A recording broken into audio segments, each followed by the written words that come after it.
মাঠের মাটিগুলো শুকিয়ে যেন পাথর হয়ে গেছে। ও মা, কত বড় তরমুজ! কাল সকালেই খবর পাবে তরমুজ উধাও। এই তরমুজের গা থেকে এমন আলো বের হচ্ছে। অনেকক্ষণ সহ্য করেছি তোর এসব কথা। তোমার জমিতে সারা বছর তরমুজ ফলবে। আহা, লাল টকটকে তরমুজের শরবত।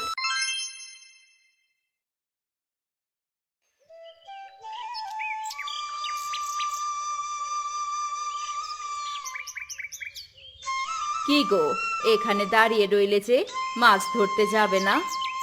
আমার এই মরা জমির দিকে তাকালে কষ্টে বুকটা ফেটে যায় কবিতা।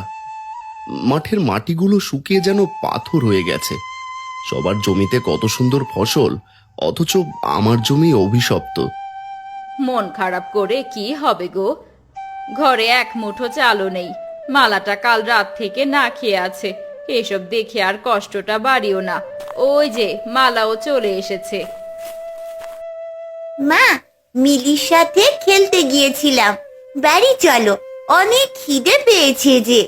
বাবা, আমাদের এই মরা জমির দিকে তাকিয়ে কি করছো? এখানে তো কোনো ফসলই হয় না। এই এক টুকরো জমি তো আছে, তাই চেয়ে দেখি। জমি থাকা সত্ত্বেও এখানে কিছু চাষ করতে পারি না। থাক না, মেয়ের সামনে আর এসব বলার দরকার নেই। তুমি বরং নদী থেকে ঘুরে আসো, যদি কিছু মাছ পাও।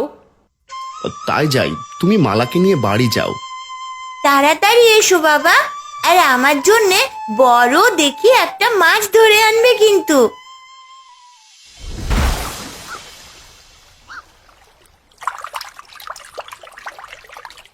কথায় আছে না, অভাগা যেদিকে যায় সাগর শুকিয়ে যায়। আমার বেলাও তাই হয়েছে, একটা পুঁটি মাছেরও দেখা নেই। কানাই হতাশ হয়ে চলেই যাচ্ছিল, তখন দেখে একটা পাথরে একটা বড় মাছের মতো লেজ নাড়াচ্ছে। দেখে মনে হচ্ছে কি যেন আটকে আছে। কানাই পানিতে নেমে সেখানে যায়। আরে, এ তো এক মৎস্যকন্যা। শুধু গল্পে শুনেছিলাম, আজ নিজের চোখে দেখতে পেলাম। কিন্তু তুমি এভাবে কাতরাচ্ছ কেন? কি হয়েছে তোমার? ওগো দয়ালু মানুষ, আমাকে একটু সাহায্য করো। আমি এই পাথরে আটকে পড়ে মারা যাচ্ছি। আমার হাত পা শুকিয়ে যাচ্ছে এই কড়া রোদে। পাথর থেকে আমায় মুক্ত করো হে মানুষ। ভয় পেও না মৎস্যকন্যা, আমি এখনই তোমাকে স্বচ্ছ নদীর জলে ভাসিয়ে দিচ্ছি। তুমি আবার তোমার রাজ্যে ফিরে যাও। এই নাও, তুমি এখন মুক্ত। তুমি খুব মহৎ মানুষ কানাই। নিজের এত কষ্ট থাকা সত্ত্বেও তুমি আমাকে জীবন দান করলে। আমি জানি তোমার জমি মরা, সেখানে ধুলো ছাড়া আর কিছুই অবশিষ্ট নেই। তুমি সবই জানো, ঠিকই বলেছ। সেই মরা জমিতে হাহাকার ছাড়া আর কিছুই নেই আমাদের। কষ্ট ভুলতে নদীতে আসি মাছ ধরতে, কিন্তু তোমার বিপদ দেখে নিজেকে স্থির রাখতে পারলাম না। তোমার এই উপকারের প্রতিদান নিশ্চয়ই পাবে। এই নাও একটি উজ্জ্বল কালো জাদুর বীজ। এটি নিয়ে তোমার সেই মরা জমিতেই রোপণ করো। দেখবে অচিরেই তোমার দুঃখ ঘুচে যাবে। অপরাধ নিও না মৎস্যকন্যা, এই ছোট্ট বীজ থেকে কি আমার মরা জমিতে কোনো ফসল ফলবে? চারিদিকে যখন এক ফোঁটা জল নেই, তখন এই বীজ থেকে কিভাবে গাছ হয়ে উঠবে? বিশ্বাস হারিও না কানাই, কাল সকালেই তুমি এক অলৌকিক দৃশ্য দেখতে পাবে। মনে রেখো, এই বীজটি কেবল তোমার সেই মরা জমিতেই রোপণ করতে হবে, অন্য কোথাও না। তোমার অনেক দয়া মৎস্যকন্যা, আমি আজই এই বীজ মাটিতে পুঁতে দেব। আর তোমার কথা যদি সত্যি হয়, তবে আমার মরা কপালে হয়তো এই বীজের গুণেই আবার নতুন করে ফিরে আসবে। মৎস্যকন্যার সেই উজ্জ্বল বীজটি উপহার পেয়ে কানাই চলে আসে তার সেই মরা জমিতে। হে উজ্জ্বল বীজ, জানি না তুই ফল না সবজি, যাই হোস না কেন, আমার মরা জমিটা ভরিয়ে দিস। সকলের মতো আমার জন্য গর্ব হয় এই জমি নিয়ে। ও কানাইদা, এই মরা জমিতে একা একা কি করছো এই বিকেল বেলা? মাটিতে সোনা খুঁজছো নাকি গো? কিছুই তো ফলে না এ জমিতে। তোদের কথাতে যদি সোনায় ফলে, তাই সোনার বীজই লাগাচ্ছি রে পচা। কি আমার কথা আমাকে ফিরিয়ে দিল? ফলাও সোনায় ফলাও, তা সোনা হলে একটু ভাগ দিও। আর কত পাগল যে দেখবো, দূর চাই।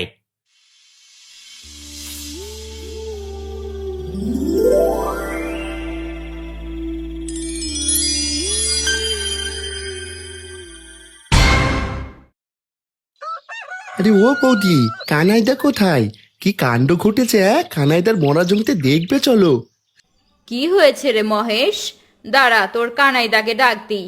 ও গো, শুনছো? তোমার মরা জমিতে নাকি কি অলৌকিক কিছু ঘটেছে, বাইরে এসো। কিরে মহেশ, এই সাত সকালে এমন হাঁপাচ্ছিস কেন রে? তোমার মরা জমিতে দেখে এলাম বিশাল বিশাল তরমুজ ধরে ভরে গেছে। আমি জানতাম এমন কিছু হবে।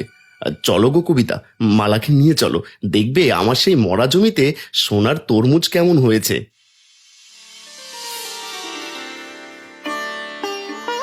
কি দেখছি আমি, এক রাতেই এত বড় তরমুজ ফুলেছে আমার এই মরা জমিতে। এর গা থেকে তো চাঁদের মতো আলো বেরোচ্ছে। মৎস্যকন্যার কথা তবে সত্যিই ফলে গেল। ও মা, কত বড় তরমুজ! আমি তো জীবনেও এত বড় কিছু দেখিনি বাবা।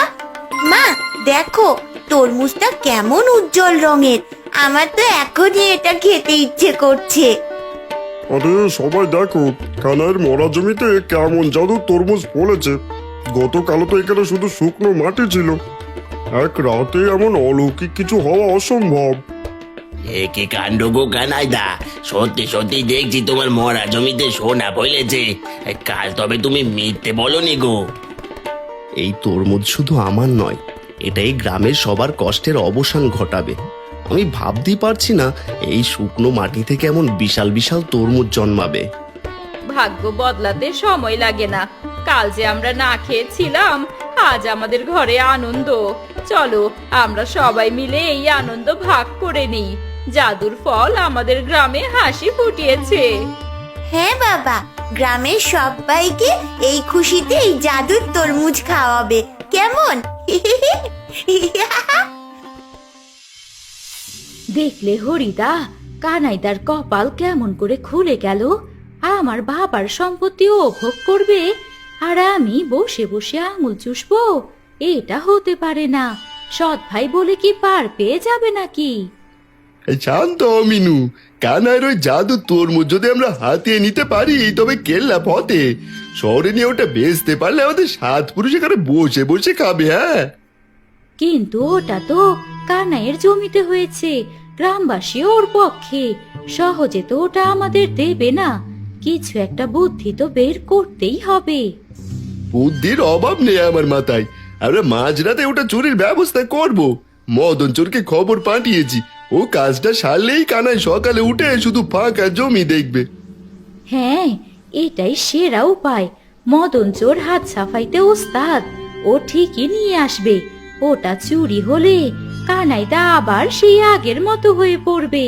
তখন জমিটাও হাতিয়ে নেওয়া সহজ হবে। তুমি শুধু টাকার কিছু টাকা পুডলি করে রেখো মিনু, কাল সকালেই খবর পাবে তরমুজও দাও, জমিও পাবে, আবার জাদু তরমুজও হবে আমাদের। আমি এখন আসি, আর তোমার স্বামী আসার আবার সময় হয়ে গেছে। ও তো আজ কোথাও যায়নি, ঘরে ঘুমোচ্ছে। কাম সেরেছে, যোগু যদি সব শুনে ফেলে তখন। আরে না, আমি দেখেছি ও ঘুমোচ্ছে। তুমি এখন যাও গো হরিদা।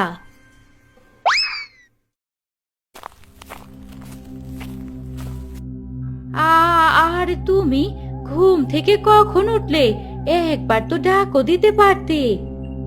এই তোমাদের কুবুদ্ধিতে ঘুম কেমন করে হয় মিনু?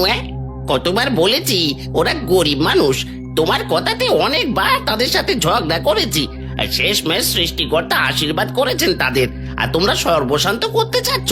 কানাই না তোমার ভাই? ভাই, কিন্তু সৎ ভাই। আমিও সেখানে জমির ভাগ পাবো। তুমি তো কানাই দেখো মরা জমি দিয়ে ভালো জমি নিজের নামে করে নিয়েছো, তা এখন আবার মরা জমির দিকে আঙুল তুলছো। সেই মিনু, যে যাই বলুক, সেই সোনার তরমুজ খেতে আমার করেই নেব।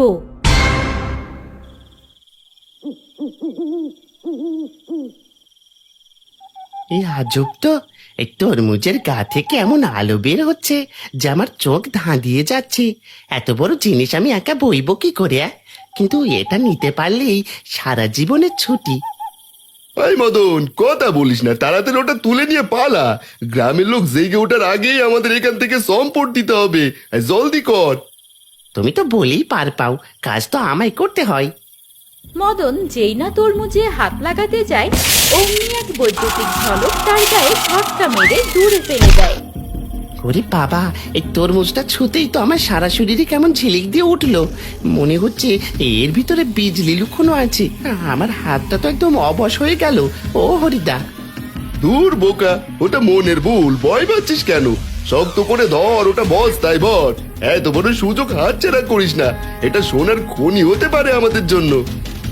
না গো হরিদা, এই ফল সাধারণ কিছু না। এটার গায়ে হাত দিলেই শখ লাগছে। ঝটকা তো তুমি খাওনি, বুঝবে কি?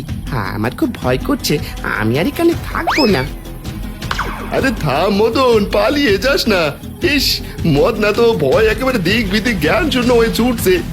এখন কি হবে? জাদুর ফলে তেজ তো দেখছি মানুষের সাধ্যের বাইরে। আমি আর হাত দিয়ে মরি না, আমিও পালাই। লোকটাকে কত করে বলি রাতের কাজ ছেড়ে দাও, কে শোনে কার কথা? মানুষের পিটুনি কে ঘরে এসে কাতরাবে? কেন যে বাপ মায়ের কাছে তুলে দিল আমার?